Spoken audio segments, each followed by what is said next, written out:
सभी का बहुत बहुत स्वागत करती हूं भारत 24 पर। मैं हूं आपके साथ पूर्णिमा मिश्रा और वक्त है इंडिया स्टोरी का। अगर कोई दरवाजा खींचने से खुलता हो लेकिन आप उसे धक्का देकर खोलने की कोशिश करें तो क्या वो दरवाजा कभी खुलेगा? जवाब है नहीं। यही वो आसान सी बात थी जिसे समझने में हमारे देश को एक लंबा वक्त लग गया, कई साल लग गए और हमने इसी वजह से बड़ी बड़ी क्रांतियों को मिस कर दिया क्योंकि हम वो दरवाजा खोल ही नहीं सके। 1765 के दौरान जब फर्स्ट इंडस्ट्रियल रिवॉल्यूशन चल रहा था, दुनिया कोयला निकाल रही थी, हम कोयले की खदानों में अपना समय खपा रहे थे। 1870 के दौरान सेकेंड इंडस्ट्रियल रिवॉल्यूशन चल रहा था, दुनिया गैस की तरफ बढ़ रही थी और हम गुलामी की जंजीरों में जकड़े हुए थे। 1969 के दौरान थर्ड इंडस्ट्रियल रिवॉल्यूशन चल रहा था, दुनिया इलेक्ट्रॉनिक्स में काम कर रही थी, हम संभल रहे थे, खुद को संभाल रहे थे। आज हम जवान हैं, ताकतवर हैं, लेकिन क्या हम एक नई क्रांति के लिए तैयार हैं? क्या हम नए भारत के लिए तैयार हैं? आज हमारे देश की हर एक समस्या के साथ प्रीफिक्स में पॉपुलेशन जुड़ा हुआ है। मतलब ये कि पोल्यूशन क्यों है? क्योंकि पॉपुलेशन है। ट्रैफिक क्यों है? क्योंकि पॉपुलेशन है। यानी कि हर समस्या की सतह में आपको नजर आएगी पॉपुलेशन। तो ऐसे में हम क्या करें या फिर कोई भी देश क्या करेगा अगर उसकी ग्रोथ में सबसे बड़ा रेजिस्टेंट फैक्टर ही उसके खुद के लोग? अब आप सोचिए ये कितना पेचीदा, कितनी बड़ी डिलेमा है। यानी कि जिनके लिए आप बदलाव लाना चाहें वो ही उस बदलाव में बाधा बन जाएं। अब आप वापस से मेरी शुरुआत के शब्दों पर आ जाइए कि दरवाजा अगर खींचने से खुलता हो और उसे धक्का मारकर खोला जाए तो क्या वो कभी खुलेगा? जवाब फिर वही नहीं। यानी कि हमें स्ट्रैटेजी बदलनी होगी। अब आप सोचिए कि हमारे देश में सबसे ज्यादा तादाद युवाओं की है। युवाओं से जुड़ा हुआ सबसे बड़ा मुद्दा है रोजगार, और रोजगार में भी सबसे बड़ी समस्या खुद युवा हैं। अगर ट्रेडिशनल मेथड से चलते तो हम एक लूप में फंस जाते जहां पर जनसंख्या युवाओं की समस्या नौकरी, और नौकरी मिलने में सबसे बड़ी समस्या खुद युवा। ये एक सर्कुलर लूप चेन है जो यूं ही चलती रही। मतलब ये कि देश में सभी युवाओं को सरकारी नौकरी दी नहीं जा सकती, और ये एक राजनीतिक रीजन नहीं है बल्कि एक प्रैक्टिकल बात है। वहीं हमने आपको इंडिया स्टोरी के बीते एपिसोड मोदी नॉमिक्स पार्ट 2 में ये बताया कि कैसे प्रधानमंत्री नरेंद्र मोदी ने सिर्फ एक स्ट्रैटेजी को अपनाकर देश के 51 करोड़ लोगों को रोजगार दिया।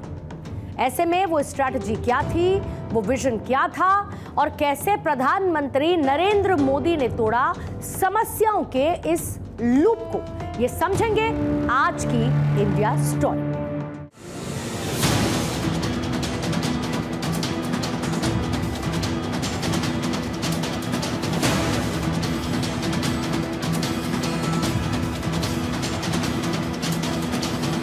कि हमारा स्टार्टअप इकोसिस्टम सिर्फ बड़े मेट्रो शहर तक सीमित नहीं है। और अभी छोटी सी फिल्म में भी दिखाया गया, ये देश के 600 से अधिक जिलों तक पहुंच चुका है।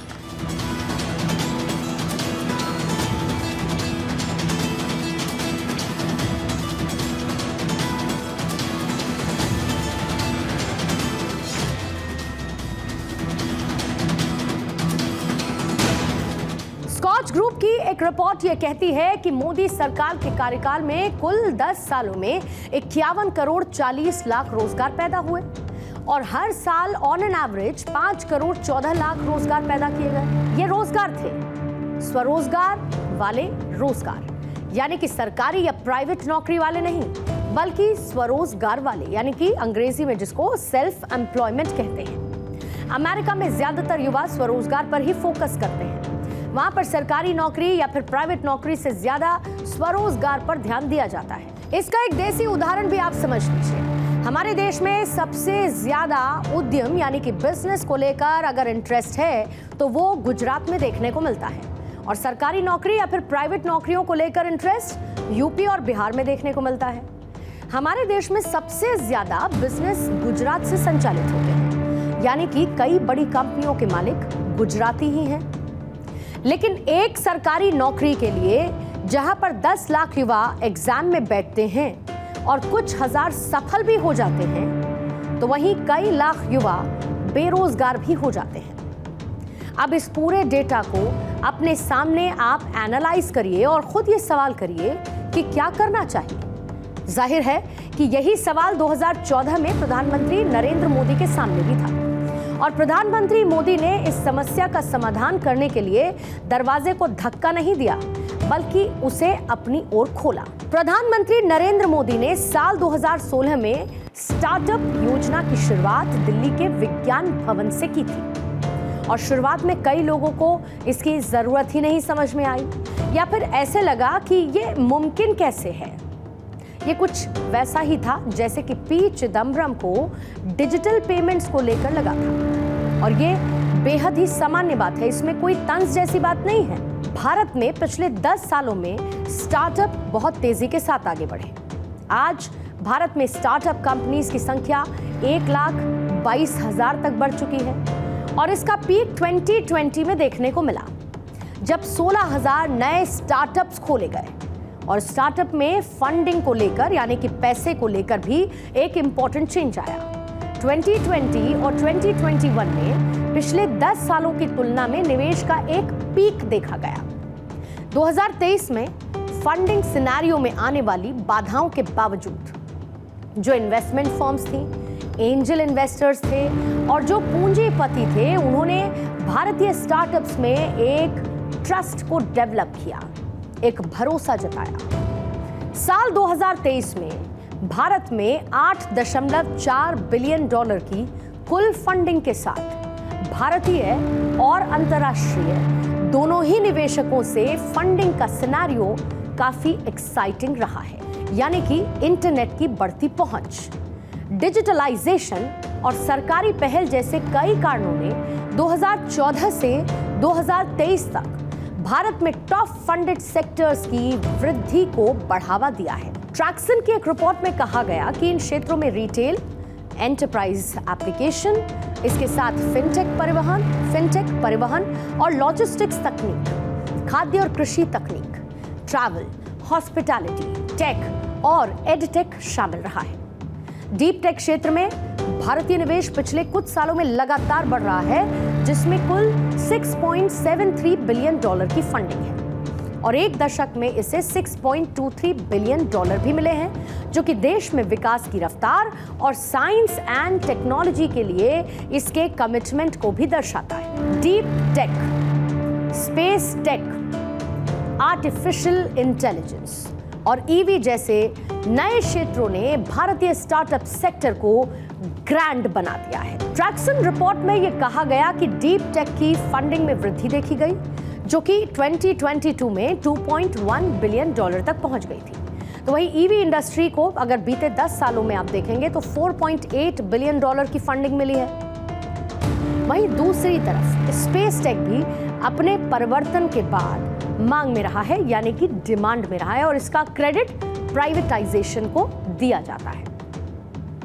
अभी तक इंटरनेशनल स्पेस टेक सिनेरियो में फंडिंग के मामले में भारत 7th पोजीशन पर है, 7वें नंबर पर है और ये फंडिंग साल 2022 में $114.9 मिलियन थी। 2023 में ये $122.2 मिलियन तक जा पहुंची। और करंट पिक्चर क्या कहती है?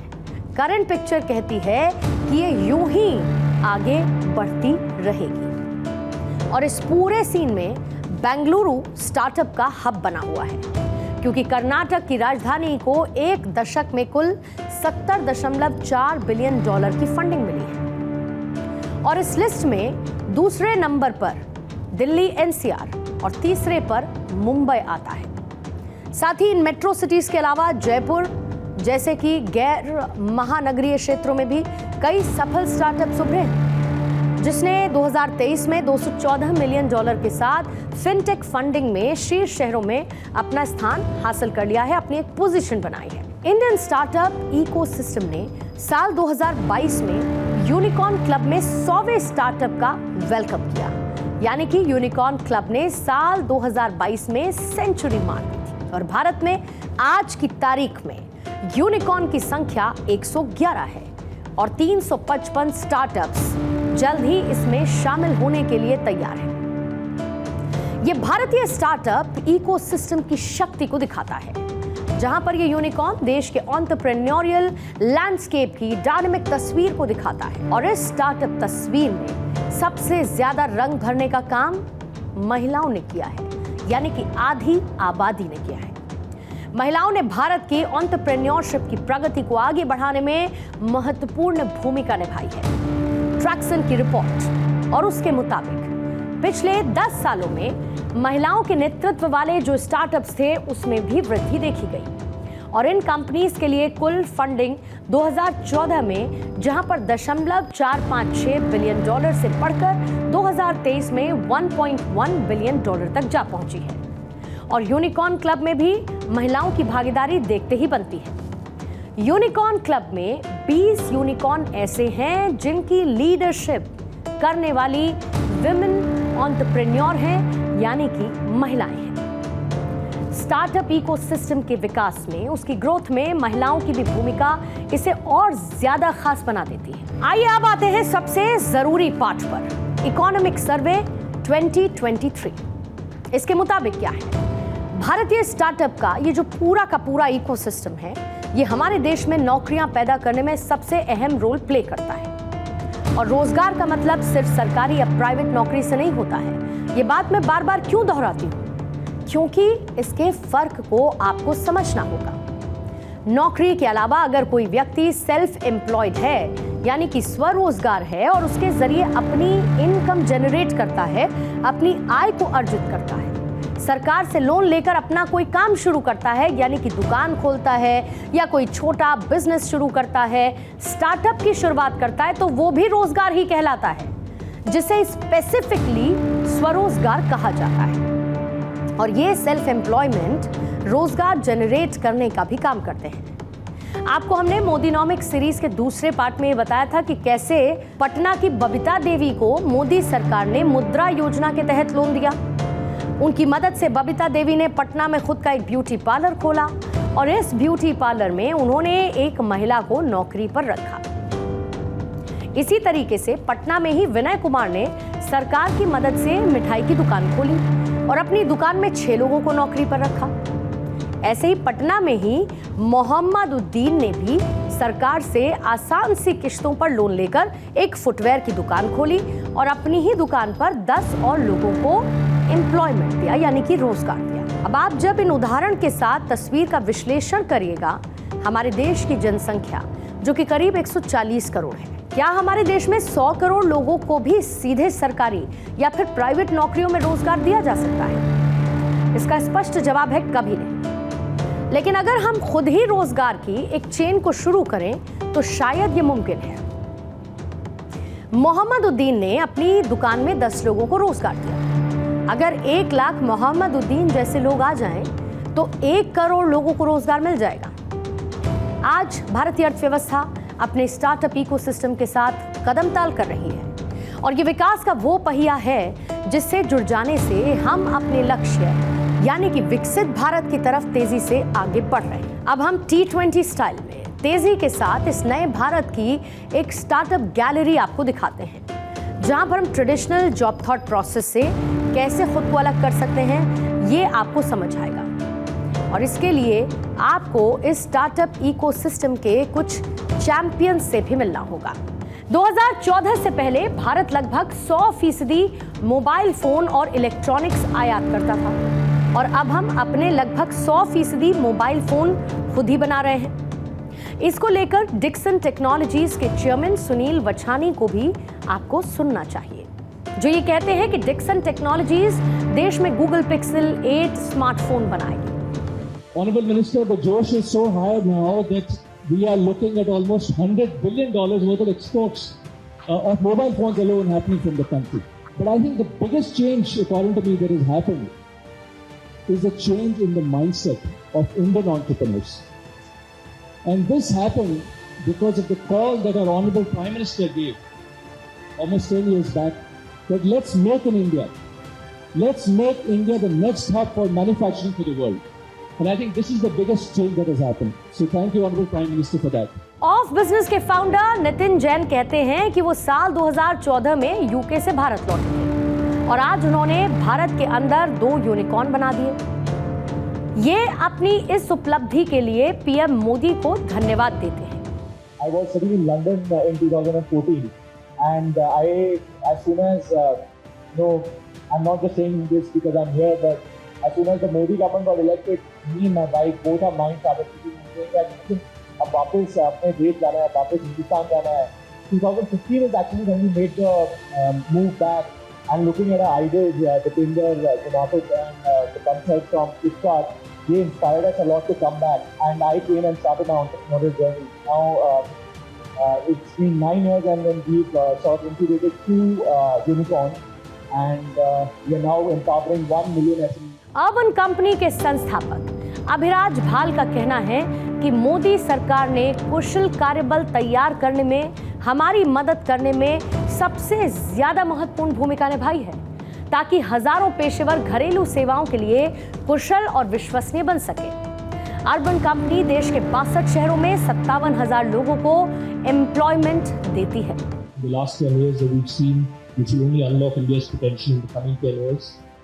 For the next 5 years, my humble submission would be the government is on a fast-track mission of infrastructure development and reforms that should continue, and I'm sure India's potential will be unlocked. वहीं पर मामा अर्थ company के संस्थापक वरुण अलग ने भी मोदी सरकार के कार्यों की सराहना की। साथ ही कहा कि हम मिडिल क्लास बैकग्राउंड से हैं। हमने 2016 में अपनी कंपनी शुरू की थी और आज हम 10,000 से ज्यादा लोगों को रोजगार दे रहे हैं। We come from middle class families, me and my wife Ghazal. 2016 was the year when Startup India was started, and that's the year when we quit our jobs and decided to start this company. And in just 7 years, we've been able to take the company public. We employ over 10,000 people now. And that's the story of New India. That's what's possible today. Zomato से खाना तो शायद आपने भी order किया होगा।